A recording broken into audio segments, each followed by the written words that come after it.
الشيطان الرجيم بسم الله الرحمن الرحيم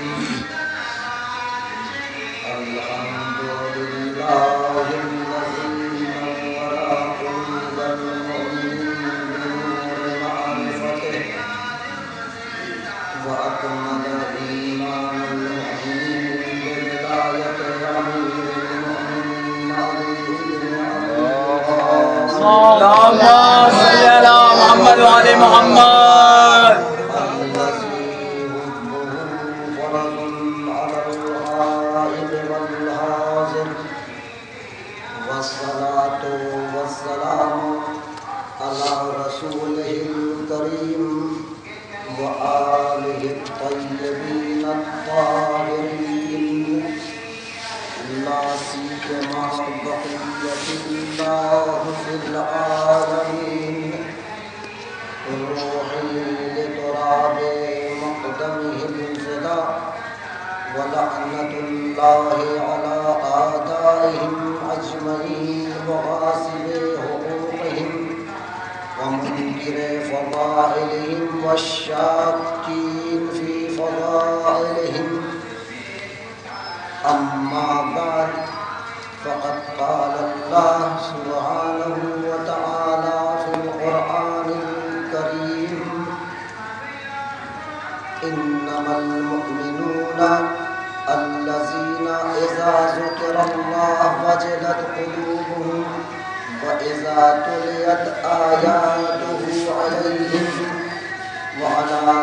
فزادتهم إيمانا وعلى ربهم يتوكلون. اللهم صل على محمد وعلى محمد.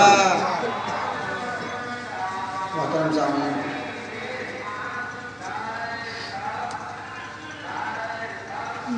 قبل اس کے کہ اس آیت کریمہ کے ضمن میں کچھ عرض کروں، اول بحث میں آغاز کلام میں ایک بات عرض کرتے ہیں، شاید وہ ذہن سے نکل جائے. جیسا کہ ہماری بستی کے شاعر اہل بیت جناب حسن قطبی صاحب نے فرمایا کہ اگر جناب عیسیٰ کے حوالے سے ایک پورا خاندان تیار ہو جاتا، ابھی آپ سن رہے تھے، تو میں عرض کروں کہ اللہ کا خاندان ہے. آپ کی بات کی تکمیل میں کر رہا ہوں، اللہ کا خاندان ہے. تو کون ہے اللہ کا خاندان؟ زیارتوں میں آیا ہے کہ السلام علیکہ یا آل اللہ، سلام آئے ان لوگوں پہ جو خدا کی آل ہیں. خدا کی آل کون ہے؟ محمد و آل محمد کی ذات میں. اللهم صل على محمد وعلى محمد. آپ کی بات کی تکمیل میں کر رہا ہوں، نہیں تکمیل میں کر رہا ہوں آپ کی بات کی. تو خدا کا خاندان ہے، خدا کی آل ہے، لیکن آل سے مراد کیا ہے؟ بیٹا بیٹی نہیں ہے، بلکہ آل سے مراد یہاں پہ یہ ہے کہ جو خدا کے صفات فعل ہے اس کے مظہر میں ہو.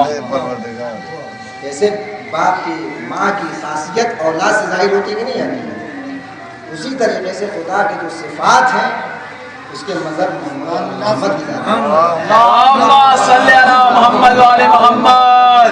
اس بنا پہ زیارتوں میں آیا ہے، دوسرے جگہوں پہ آیا ہے، کہا کہ السلام علیکم یا آل اللہ، سلام ان لوگوں پہ جو آل خدا ہیں، آل اللہ. ایک سلوات بھیجیں. اللهم صل على محمد وعلى محمد. تو جس آیت کریمہ کی تلاوت کا شرف حاصل کیا ہے، جیسا کہ آپ حضرات کو اس بات کا علم ہے کہ سورہ انفال کی یہ دوسری آیت ہے، اور ربط ملانے کے لیے میں مجبور ہوں کہ بعض ان باتوں کو دہراؤں جس کا ذکر پہلے ہو چکا ہے. اس آیت میں 2 اور 3 جو سورہ انفال کی آیت ہے، ان آیتوں میں خدا بند عالم مومن کے صفات کا تذکرہ کر رہا ہے. علامات مومن کو بتایا جا رہا ہے کہ مومن کی پہچان کیا ہے، مومن کی شناخت کیا ہے. تو اس میں سے ایک یہ ہے کہ جب اللہ کا ذکر کیا جاتا ہے تو اس کا قلب لرزنے لگتا ہے، دہلنے لگتا ہے. اور جب آیات الہی کی تلاوت کی جاتی ہے تو اس کے ایمان میں اضافہ ہوتا رہتا ہے اور خدا پہ توکل اور بھروسہ پایا جاتا ہے۔ تو اس آیت میں مومن کی ایک صفت کی طرف اشارہ کیا گیا ہے کہ اس کے دل میں خوف الہی پایا جاتا ہے، خوف خدا پایا جاتا ہے۔ تمہید میں یہ بات عرض کر دوں کہ دیکھیے جتنی چیزیں بھی بتائی گئی ہیں، خوف الہی ہو، نماز ہو، روزہ ہو، عبادات ہو، احکام ہو، کچھ بھی ہو، سب کا ایک مقصد ہے، ایک مقصد ہے، ایک ہدف ہے۔ وہ ہدف اور مقصد کیا ہے؟ ایک جملے میں اگر میں کہوں تو تقرب الی اللہ، خدا سے قربت حاصل کرنا، خدا کی طرف جانا، صعود کرنا، یعنی تقرب الی اللہ، اللہ سے قربت حاصل کرنا، اللہ کی طرف جانا۔ تو جو بھی ہم کام کریں اس کا مقصد کیا ہے، ہدف کیا ہے؟ جو دین نے ہم کو دستور دیا ہے وہ ہے تقرب الہی، اللہ سے قربت حاصل کرنا۔ تو جب انسان اللہ سے قربت حاصل کرے گا تو کیا ہوگا؟ اس کو مثال دے دوں وضاحت کے لیے۔ مثال کے طور پہ جہاں سے آپ شروع کریں گے وہ مبدا ہوگا، جہاں سے شروعات ہو رہی ہے سفر کی آپ، اور انتہا جو آپ کا مقصد ہے، منتہا جو آپ کا مقصد ہے، ہدف ہے جہاں پہ جانا ہے۔ مثال کے طور پہ آپ کٹوکھر سے چلے چھپرا کے لیے، تو کیا مطلب ہوا؟ مبدا کٹوکھر ہوا، منتہا اور مقصد اور ہدف آپ کا کیا ہوا؟ منزل آپ کی چھپرا ہوئی، وہاں آپ جا رہے ہیں۔ آغاز کٹوکھر سے کریں گے، انجام چھپرا ہوگا، آپ کا مقصد وہاں ہے، آپ کا ہدف وہاں پہ ہے کہ نہیں ایسا؟ تو جب آپ کٹوکھر سے چلیں گے تو جتنا چھپرا سے قریب ہوتے جائیں گے مبدا سے دور ہوتے جائیں گے، جتنا ہدف سے قریب ہوتے جائیں گے مبدا سے آپ جہاں سے شروع کیا وہاں سے دور ہوتے جائیں گے، ہے کہ نہیں؟ ایسا ہے کہ نہیں؟ اسی طریقے سے اگر کوئی انسان اللہ کا تقرب حاصل کرنا چاہ رہا ہے تو یہ دنیا ہے مبدا، وہ ہے منتہا۔ تو جتنا تقرب حاصل کرے گا اتنی اس دنیا سے دور ہوتا جائے گا، جتنا اس دنیا سے دور ہوتا جائے گا۔ ظالم محترم، لیکن اس کا مطلب قطعاً یہ کوئی نہ سمجھے کہ دنیا کی ہم کو ضرورت نہیں ہے، نہیں، دنیا اچھی شے ہے، دنیا طلبی بری چیز ہے، دنیا کا طلبہ انسان کو بری چیز ہے۔ دنیا اچھی چیز ہے، دنیا بری چیز نہیں ہے۔ خود جو دعا پڑھتے ہیں ربنا آتنا فی الدنیا حسنہ وفی الآخرۃ حسنہ، خدایا دنیا میں ہم کو حسنہ نیکی عطا کر اور آخرت میں بھی نیکی عطا کر۔ یا قرآن مجید میں آج موجود ہے کہ دنیا میں جو تمہارا حصہ ہے اس کو بھولو نہیں، فراموش نہ کرو۔ تو زہد کا مطلب ترک دنیا نہیں ہے، زہد کا مطلب ترک دنیا نہیں ہے بلکہ ترک معصیت ہے، انسان گناہ نہ کرے وہ سب سے بڑا زاہد ہے۔ اور یہاں پہ آپ حضرات نوجوانوں کے ذوق کے مطابق عرض کر دوں کہ جو دعائیں قنوت میں پڑھا جاتا ہے ربنا آتنا فی الدنیا حسنہ، دنیا میں خدا بند عالم ہم کو حسنہ عطا کرے، تو بعض حدیثوں میں آیا ہے کہ حسنہ سے مراد نیک بیوی ہے۔ صلوات بھیجیں محمد محمد۔ جن لوگوں کی شادیاں نہیں ہوئی ہیں انشاءاللہ اس دعا کو ضرور پڑھیں گے نماز میں، ربنا آتنا فی الدنیا حسنہ وفی الآخرۃ حسنہ۔ تو میں عرض یہ کر رہا تھا کہ خوف الہی ہو، نماز ہو، روزہ ہو، حج ہو، زکوٰۃ ہو، یہ ساری چیزیں جو ہیں ان سب کا ایک مقصد ہے، ایک ہدف ہے، وہ ہے تقرب الی اللہ۔ اور جتنا تقرب حاصل ہوگا اتنی ہی وہ مبدا سے دور ہوتا جائے گا، دنیا سے دور ہوتا جائے گا انسان۔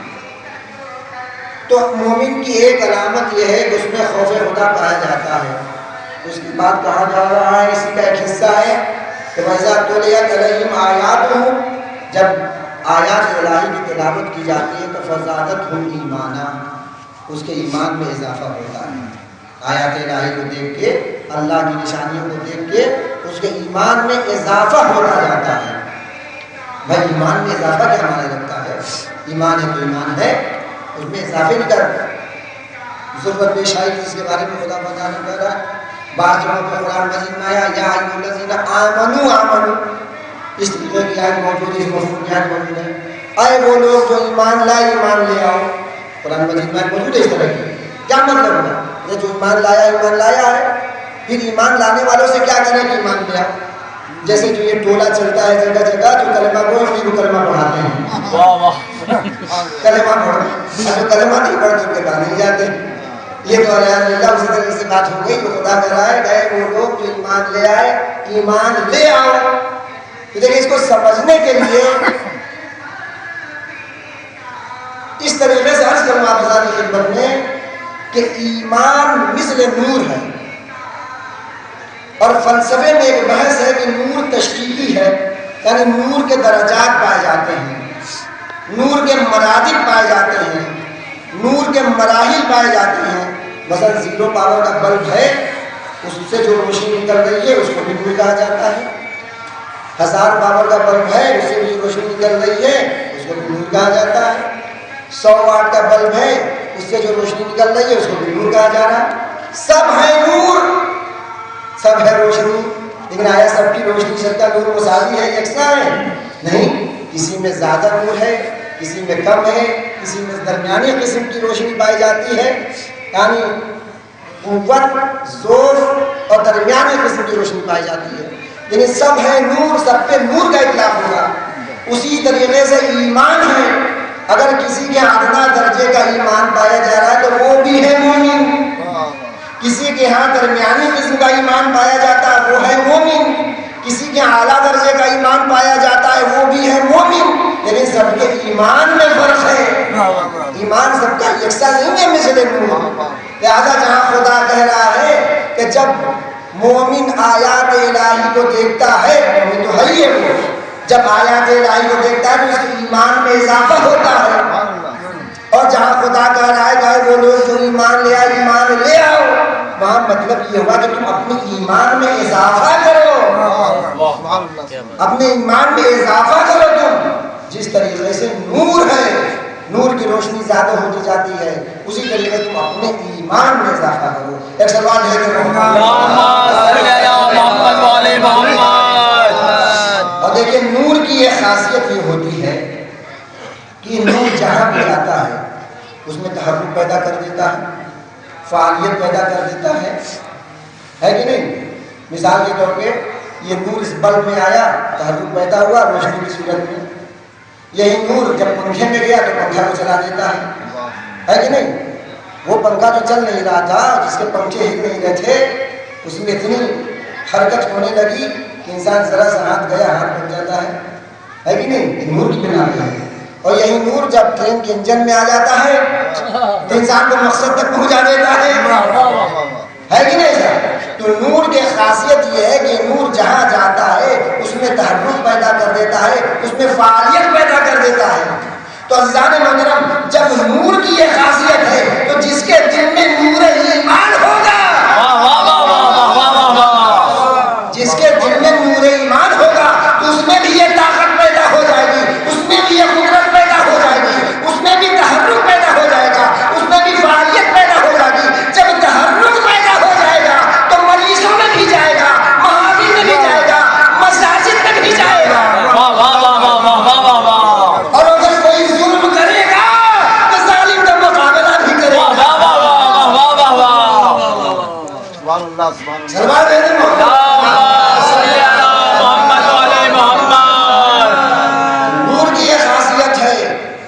ایمان میں بھی یہ خاصیت پائی جاتی ہے کہ نور ایمان جس کے دل میں جاتا ہے اس میں تحرک پیدا کر دیتا ہے، اس میں قدرت پیدا کر دیتا ہے، اس میں طاقت پیدا کر دیتا ہے. اب یہ کہ نور ایمان آیا کہاں سے؟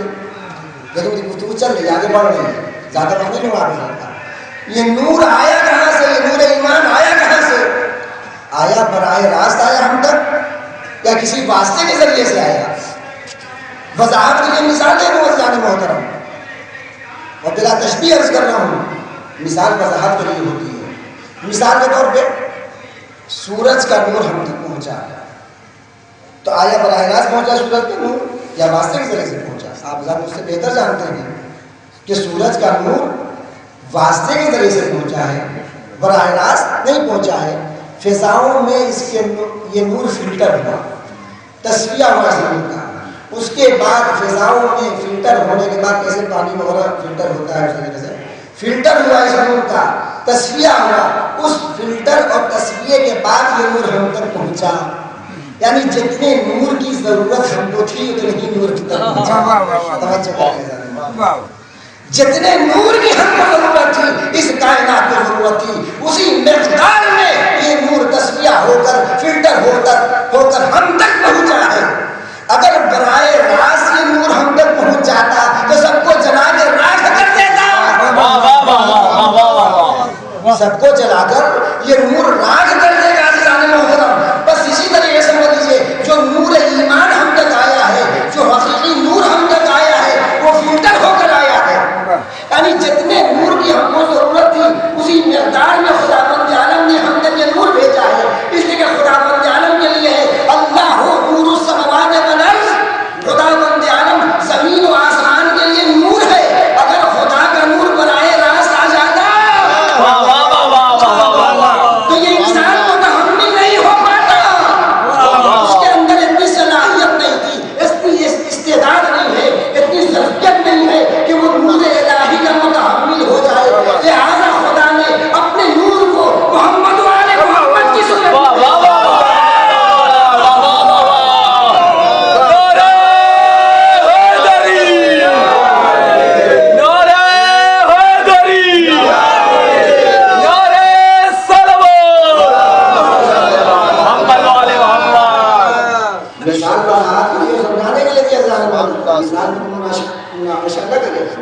اسی طریقے سے خدا نے اپنے نور کو محمد و آل محمد کی صورت میں بھیجا.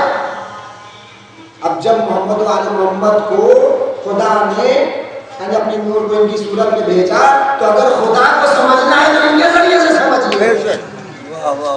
اگر خدا کی معرفت حاصل کرنا ہے تو ان کے ذریعے سے خدا کی معرفت حاصل کیجیے. اگر خدا کو دیکھنا ہے تو ان کو دیکھیے. خدا کو دیکھنا ہے تو ان کو دیکھیے.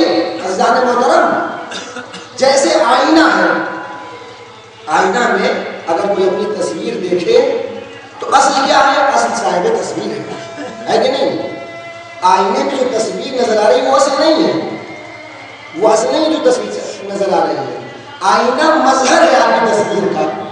یعنی آپ کو آئینہ دکھا رہا ہے، منعکس کر رہا ہے آپ کی تصویر کو. اصل وہ صاحب تصویر عزیزان محترم توجہ کریں. اصل وہ صاحب تصویر ہے. اسی طریقے سے خدا بند عالم اصل ہے. خدا ایک حقیقت کا نام ہے، خدا ایک اصل کا نام ہے. لیکن یہ خدا نظر کہاں آئے گا؟ اس کے لیے تو آئینہ ہونا چاہیے جہاں پہ یہ خدا نظر آئے. جہاں پہ یہ خدا نظر آئے اس آئینے کا نام محمد آل محمد.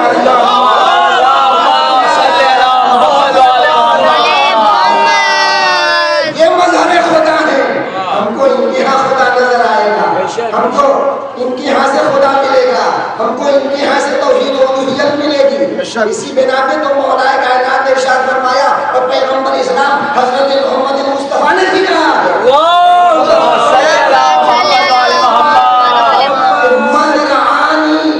فقد الحق. جس نے مجھے دیکھ لیا اس نے خدا کو دیکھ لیا. کیوں؟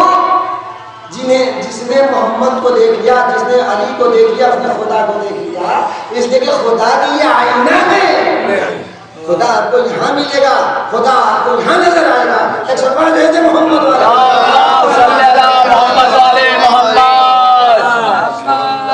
تو خدا بند عالم ایمان میں اضافہ کرتا ہے.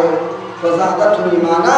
جب آیات الہی کو کوئی دیکھتا ہے تو خدا بند عالم ان کے ایمان میں اضافہ کرتا جاتا ہے. اور ایمان اگر سمجھنا ہے تو محمد والے محمد کا ہم کو سہارا لینا پڑے گا. تب ہم کو ایمان سمجھ میں آئے گا، تب ہم کو تقویٰ سمجھ میں آئے گا، تب ہم کو عرفان سمجھ میں آئے گا.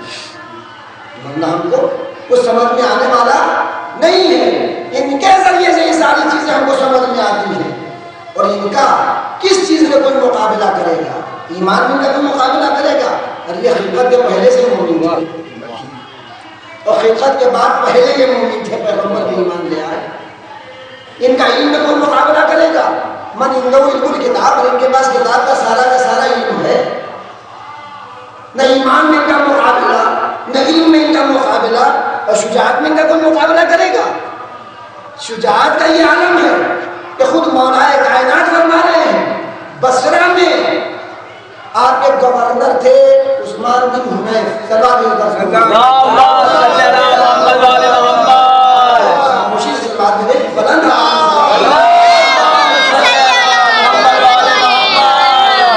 بصرہ میں آپ کے گورنر تھے عثمان بن حنیف، ان کو مولا کائنات نے خط لکھا، اس کا ایک حصہ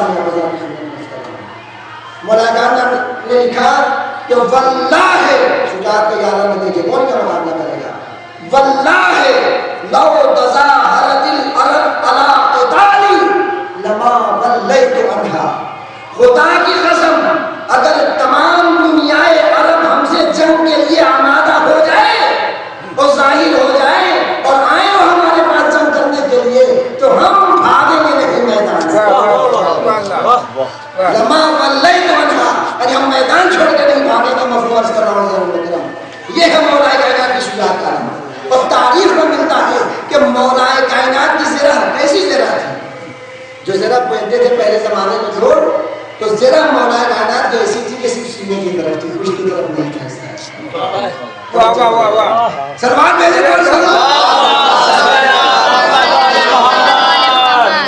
سینے کی طرف زرہ کا حصہ تھا، پشت کی طرف نہیں تھا زرہ کا حصہ۔ ایک تو خصوصیت زرہ کی تھی، مولا کے گھوڑے کی خصوصیت کیا تھی؟ مولا جو گھوڑا رکھتے تھے جنگ میں، ایک معمولی قسم کا گھوڑا، یعنی جو بہت تیز نہیں چلتا تھا، میں اپنی زبان میں کہوں بالکل بڑا ہوا گھوڑا، یعنی جس میں کوئی خاص طاقت نہیں تھی، کوئی خاص تیز نہیں چلتا تھا، رفتار اس کی بہت کم ہوتی تھی، بہت کم ہوتی تھی۔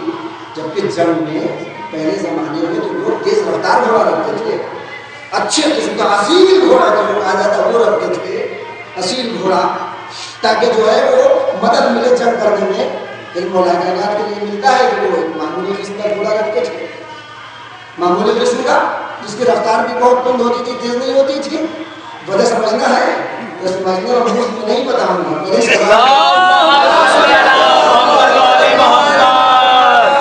پہلے ذرا کی وجہ بتا دوں کیوں مولا کائنات کی ذرا ایسی تھی کہ وہ اگلے حصے پہ ہوتی تھی، پشت کی طرف زرہ نہیں ہوتی تھی، اس لیے کہ یہ پشت پہ وہ زرہ رکھتا ہے جو میدان چھوڑ کے بھاگتا ہے۔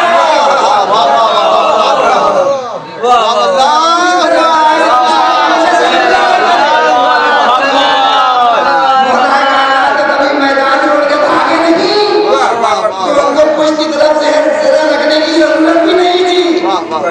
اب یہ کہ گھوڑا مولا کائنات کا کیوں ایسا تھا کہ جس کے رفتار بہت کم تھی، بہت تیز گھوڑا نہیں تھا؟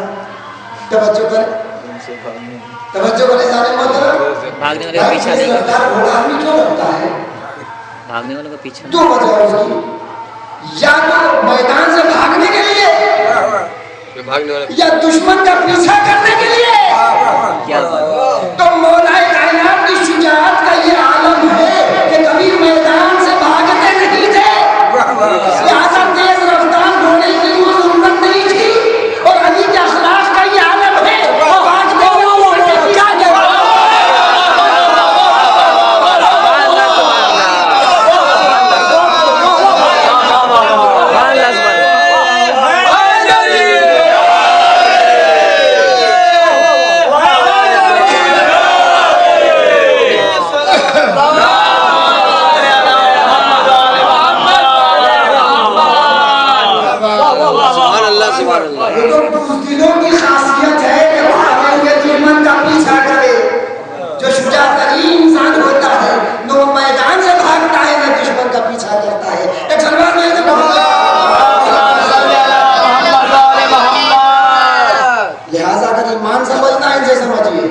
شجاعت سمجھنا ان سے سمجھیے، علم سمجھنا ان سے سمجھیے۔ حضرات محترم، اسی پہ نام تو مولا کائنات کا ایک مشہور و معروف لقب ہے، آپ کو کہا جاتا ہے یاسوب الدین یا یاسوب المومنین۔ یاسوب کے کیا مطلب ہوئے؟ اس یاسوب کا ایک مطلب یہ ہوا سردار، رئیس، سلطان، ڈکشنری میں اس کا ایک مطلب یہ ہوا، لیکن یہاں پہ یاسوب الدین کہا گیا، یاسوب المومنین۔ مولا کائنات دین کے یاسوب تھے، مومنین کے یاسوب تھے. یاسوب کسے کہتے ہیں؟ آپ شاید پڑھا ہوگا, سنا ہوگا کہیں پہ کہ یاسوب اس شہد کی مکھی کو کہتے ہیں جو سردار اور رئیس ہوتا ہے چھتے کا. توجہ کریں گے, جو سردار اور رئیس ہوتا ہے چھتے کا, یعنی بادشاہ دربار میں ہوتا ہے, وہ کیا کرتا ہے؟ بہت سی اس کی ذمہ داریاں ہوتی ہیں. توجہ سنیں گزارش ہے, بہت سی اس کی ذمہ داریاں ہوتی ہیں, لیکن ان ذمہ داریوں میں اس کی 3 مہم ذمہ داری ہوتی ہے. ایک اس کی ذمہ داری یہ ہوتی ہے کہ چھتے کا نظم و ضبط باقی رکھے, چھتے کی حفاظت کرے, چھتے کو اپنے کنٹرول میں رکھے, ہے کہ نہیں؟ تو نظم و ضبط باقی رکھنا اس یاسوب کا کام ہوتا ہے. جو شہر کے مکھی کا جو رئیس ہے, سردار ہے, جو بادشاہ ہے, جو سلطان ہے, اس کا ایک کام یہ ہے کہ نظم و ضبط کو باقی رکھتا ہے, اس کی حفاظت کرتا ہے, کنٹرول اس کے ہاتھ میں ہوتا ہے. توجہ کریں گے, بہت اختصار کے ساتھ درس کر رہا ہوں. دوسری اس کی ذمہ داری کیا ہوتی ہے؟ دوسری اس کی ذمہ داری یہ ہوتی ہے کہ اگر کوئی شہد کی مکھی غلط جگہ سے عرق چوس کے لاتی ہے تو اس کو بھگا دیتا ہے.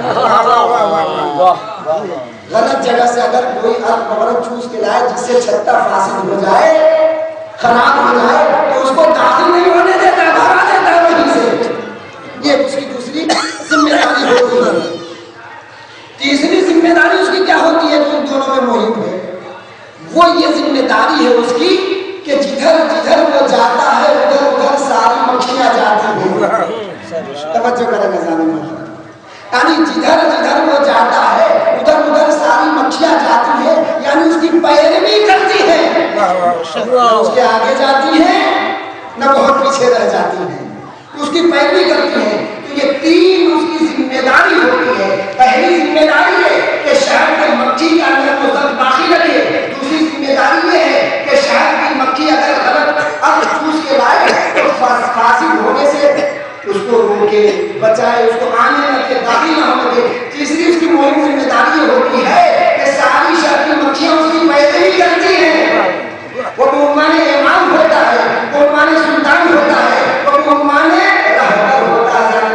تب وجہ سمجھ میں آ گئی کہ مولا کائنات کا جو لقب ہے یاسوب الدین, یاسوب المؤمنین,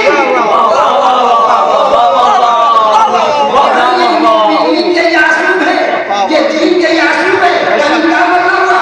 مطلب یہ ہوا کہ دین کا کنٹرول اور حفاظت علی کے ہاتھوں میں ہے.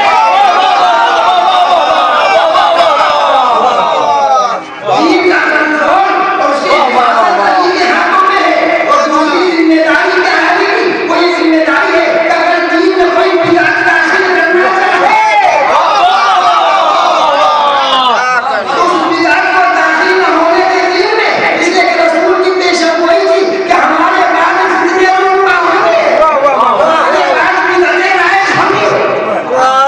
اسی لیے اگر بدعت سے بچنا ہے تو علی کے پاس آؤ, اگر تمہارا پورا وجود بدعتی ہو جائے.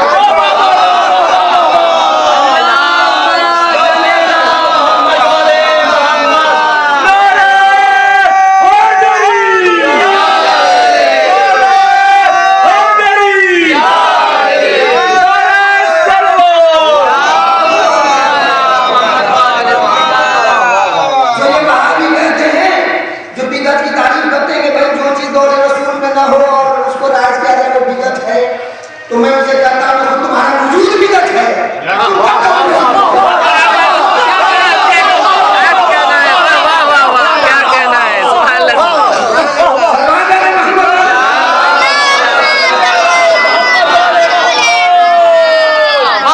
اگر ایسے بدعتی ٹولے سے اور جماعت سے بچنا ہے علی کو امام کو ماننا پڑے گا, ورنہ اس کا پورا وجود بدعت ہو جائے گا. یہ دوسری ذمہ داری. تیسری ذمہ داری کیا ہوتی ہے کہ ساری شہر کی مکھیاں اس کے پیچھے پیچھے چلتی اس کی پیروی کرتی ہیں. وہ رہبر ہوتا ہے, وہ رہنما ہوتا ہے, وہ لیڈر ہوتا ہے. اسی طریقے سے مولا کائنات دین کے رہبر ہیں, دین کے رہنما ہیں. اگر انسان ان کی پیروی کرے گا تو مقصد تک پہنچ جائے گا, اور اگر ان کی پیروی نہیں کرے گا تو تباہ و برباد ہو جائے گا. اور اسی طریقے سے وہ تباہ و برباد ہو جائے گا جس طریقے سے اگر وہ گلہ نہیں دیکھا ہم نے جانوروں کا, اگر کوئی اس میں سے بھاگ جاتا ہے سمجھانے کے لیے اگر حدیث میں اس طرح کی مثال دی گئی ہے تو اس کا انجام کیا ہوتا ہے؟ کہیں بھیڑیا اس پر حملہ کر دیتا ہے، کہیں ہے کہ نہیں؟ یعنی وہ ختم ہو جاتا ہے، تباہ و برباد ہو جاتا ہے۔ اسی طریقے سے اگر کوئی علی سے بھاگے گا کبھی وہ بھیڑیا کے ہاتھوں لگ جائے گا اور کبھی دوسرے درندوں کے ہاتھوں میں لگ جائے گا۔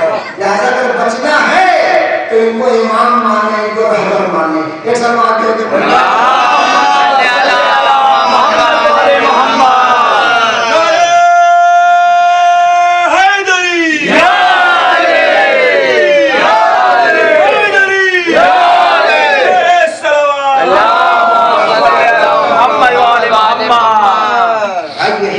دیکھ کے جو مولا کو نہیں مانتے انہوں نے بھی آپ کی فضیلت کا اعتراف کیا۔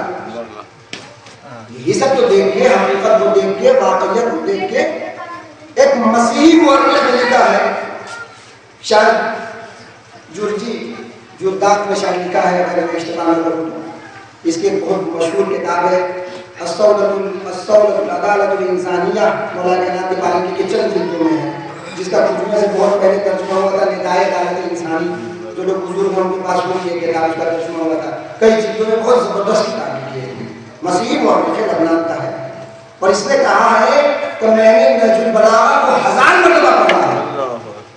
بہت بڑا رائٹر ہے مسیحی مورخ، مسیحی ہے، اس نے کہا کہ نہج البلاغہ کو میں نے 1000 مرتبہ پڑھا ہے کم از کم، اور جب بھی میں پڑھتا ہوں ایک نئی چیز معلوم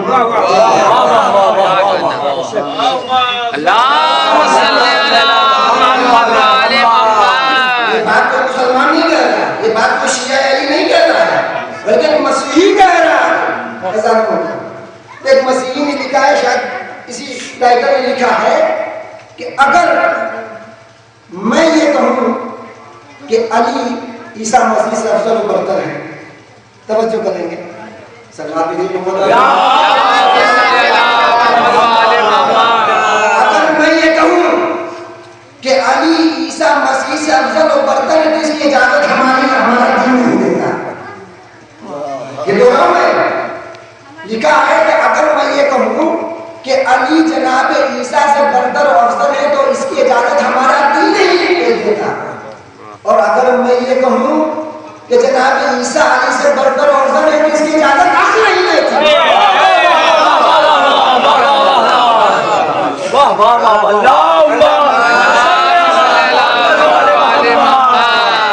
اس کی اجازت عقل نہیں دیتی، کیوں؟ اس لیے کہ حقیقت کو جو دیکھے گا، واقعیت کو دیکھے گا، اس بات کا وہ اعتراض کرے گا، حقیقت کو دیکھ اور واقعیت کو دیکھ کے۔ لہذا اسی لیے کہا گیا کہ الفضل ما شہدت به الاعداء، فضیلت انسان کی حقیقی فضیلت وہی جس کی شہادت دشمن بھی دے۔ ایک سلوات بھیجیں بس عزیزان محترم، آپ کی زحمت کو میں ختم کر رہا ہوں۔ اس مورخ نے اس طرح کی بات لکھی ہے مولانا کائنات کے بارے میں، تو اس لہذا اگر ہم کو اسلام چاہیے تو ان کے پاس آنا ہوگا، اگر ہم کو قرآن چاہیے تو ان کے پاس آنا ہوگا، بغیر ان کے ہم کو کوئی چیز نہیں مل سکتی ہے، اور ایمان چاہیے تو ان کے پاس آنا ہوگا، اور یہ آیت عظمیٰ ہے خدا بند عالم کے لیے، آیت بزرگ ہے یہ خدا بند عالم کے لیے۔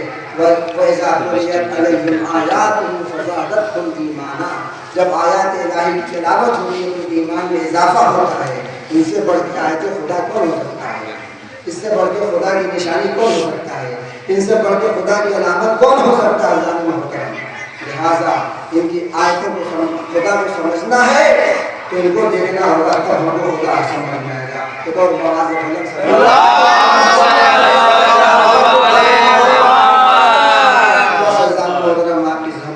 ختم کرنا ہوں، پھر آیت کو دوہراؤں اور اپنے مسائل کہ خدا نے کہا سورہ انفال میں کہ مومن کی ایک علامت و پہچان ہے کہ اس کے دل میں خوف الہی پایا جاتا ہے، اور جب آیات الہی میں تلاوت کی جاتی ہے تو اس کے ایمان میں اضافہ ہوتا رہتا ہے، تو اللہ پر بھروسہ اور توکل رکھتا ہے وہ، تو عزیزوں اس کے ایمان میں اضافہ ہوتا رہتا ہے، مومن کی خاصیت ہے۔ اور میں نے عرض کیا کہ ان تمام باتوں کا اصل مقصد جو ہے تقرب اللہ ہے، خدا کا تقرب حاصل کرنا ہے، ان تمام باتوں کا مقصد اور ہدف یہی ہے۔ یہاں پہ ایک بات عرض کر دوں کہ خدا کا تقرب کس چیز سے انسان حاصل کرے؟ آیا علم سے خدا کا تقرب حاصل کرے؟ اس کا علم اللہ محدود ہے، توجہ کرے گا، اس کا علم اللہ محدود ہے۔ خدا کا تقرب کس سے حاصل کرے گا؟ قدرت سے حاصل کرے گا، اس کی قدرت کی کچھ حد نہیں ہے، وہ قادر مطلق ہے۔ آیا کسی اور چیز سے خدا کا تقرب وہ حاصل کرے گا؟ تو ساری چیزیں خدا مطالعہ کے پاس موجود ہیں۔ لہذا تقرب حاصل کرنے کے لیے ہم کو کیا کرنا ہوگا؟ نہ علم کے ذریعے سے تقرب حاصل ہو سکتا ہے، نہ قدرت کے ذریعے سے تقرب حاصل ہو سکتا ہے، نہ مال و دولت کے ذریعے سے تقرب حاصل ہو سکتا ہے، اس لیے کہ وہ غنی مطلق ہے، اس کو مال و دولت کی ضرورت نہیں ہے، نہ تصنیف و تعلیم کے ذریعے سے تقرب حاصل ہو سکتا ہے، اس لیے کہ یہ سب کچھ اس کے پاس موجود ہے۔ علم اس کے پاس، قدرت اس کے پاس، دولت پوری کائنات اس کے پاس، اس کی خلق کردہ یہ ساری چیزیں ہیں، لیکن انسان کس چیز سے تقرب حاصل کرے؟ توجہ کرے، کس چیز سے تقرب حاصل کرے؟ خدا بند عالم کا خدا کا تقرب اس چیز سے حاصل کرے جو خدا کے پاس نہیں ہے۔ کسی سے حاصل کرے؟ اس چیز سے حاصل کرے خدا بند عالم کا تقرب جو چیز خدا بند عالم کے پاس نہیں ہے۔ وہ کون سی چیز ہے جو خدا بند عالم کے پاس نہیں ہے؟ اس کا نام ہے احتیاط، اس کا نام ہے فخر، اس کا نام ہے نیاز۔ اسی بنا پہ پیغمبر اسلام نے کہا الفقر فخری، فخر یعنی خدا کا محتاج ہونا، خدا کا نیاز مند ہونا، یہ ہمارے لیے باعث فخر ہے۔ لہذا اگر انسان اللہ کا تقرب حاصل کرنا چاہ رہا ہے تو دست نیاز پھیلائے، اپنی نیاز کا اظہار کرے، اپنی احتیاج کا اظہار کرے، اس احتیاج کے ذریعے سے، اس دست نیاز کے ذریعے سے خدا کا تقرب حاصل ہوگا۔ ایک سلوات میں دیں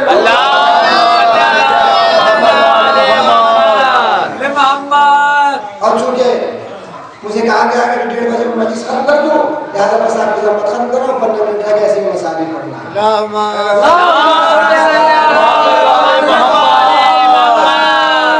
آیت کا آخری حصہ کیا ہے؟ وَعَلَىٰ رَبِّهِمْ يَتَوَكَّلُونَ۔ جب آیات الہی کی تلاوت کی جاتی ہے ان کی ایمان میں اضافہ ہوتا ہے اور اپنے پروردگار کے اوپر بھروسہ رکھتے ہیں، توکل کرتے ہیں۔ ویسے توکل کا مطلب کیا ہوا؟ بھروسے کا مطلب کیا ہوا؟ کون توکل کرتا ہے؟ اگر کوئی انسان کچھ نہ کرے اور کہے کہ میں اللہ پہ توکل کیے ہوں، تو یہ توکل کا مطلب مفہوم سمجھ میں آئے گا نہیں؟ توکل کا مطلب یہ ہوا کہ مثال کے طور پہ ایک کاشتکار ہے، کسان ہے، اس نے کھیت کو آمادہ کیا، زمین کو آمادہ کیا، زحمت کی، محنت کی، سب کچھ کیا، زمین کے سینے میں اس نے دانے ڈال دیے، اس کے بعد وقت پہ پانی بھی دیا، سچائی بھی کی، آبیاری بھی کی، اس کی تمام مقدمات فراہم کر دیے اس نے۔ اس کے بعد وہ کہ بھائی جو میرے اختیار میں تھا میں نے کر دیا، بقیہ خدا کے ہاتھ میں، بقیہ خدا کے ہاتھ میں ہے۔ فصل کیسی ہوگی، اچھی ہوگی، خراب ہوگی، بہت بہتر ہوگی، یہ سب خدا کے ہاتھ میں ہے۔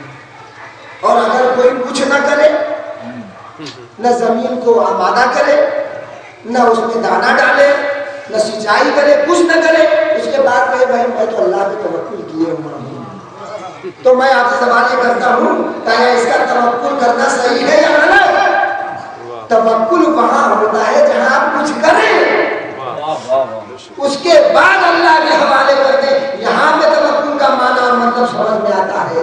لہٰذا انسان اپنی زحمت کرے، محنت کرے، کوششیں کرے، اس کے بعد بقیہ چیز اللہ کے حوالے کر دے۔ نتیجہ اس کے ہاتھ میں نہیں ہے، نتیجہ اس کے ہاتھ میں ہے۔ اس کو کہتے ہیں توکل، اس کو کہتے ہیں اللہ پر بھروسہ رکھنا۔ اسی لیے کہا گیا ہے السعی منی والاتمام من اللہ، کوشش کرنا ہمارا کام ہے، پائے تکمیل تک پہنچانا خدا کا کام ہے۔ دوا کھانا ہمارا کام ہے، اثر پیدا کرنا اس کا کام ہے۔ دوا کھانا ہمارا کام ہے، ڈاکٹر کے پاس جانا ہمارا کام ہے، شفا دینا اس کا کام ہے۔ بے شک بے شک ہے کہ نہیں؟ سلوات کہتے ہیں محمد